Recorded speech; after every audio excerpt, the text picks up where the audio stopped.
The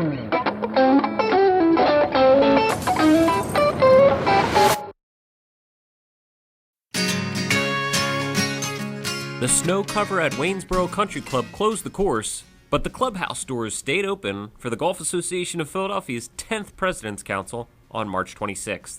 More than 100 presidents, general managers, and club officials from GAP member clubs attended the seminar, which aims to educate key personnel on topics and issues affecting the golf industry. Featured speakers included Stephen Robinson, Director of Audit Services for McCladrey, a national public accounting firm with a specialty practice serving private clubs, Mark Peterson, the Golf Association of Philadelphia's Executive Director, and Dottie Pepper, former LPGA Tour standout and current ESPN golf analyst.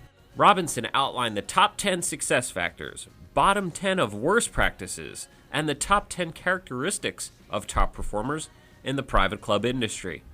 I think for private clubs in the current economy, it's critical that clubs, in terms of the club management and the club boards, really understand what it is that their members are looking for, and then develop a formal strategy and formal goals to drive towards meeting those member expectations.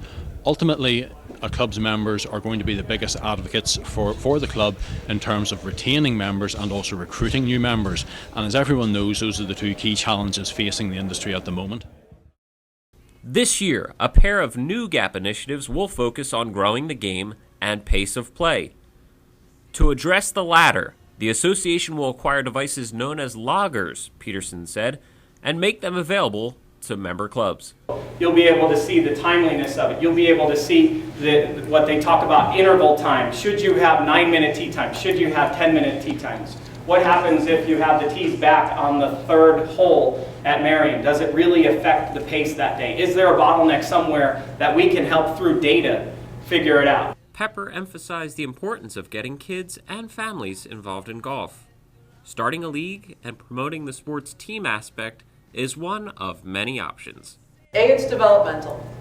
B, it's non-threatening. If you have a large junior program at your own facility, you don't even need to leave your facility. You can have these teams in a short period of time.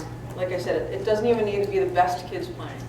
The kid who's barely picked up a golf club can win the match for the team by holding a putt like this long on the last hole. And club personnel won't necessarily alter the game's values by implementing outside-the-box ideas in an effort to foster growth.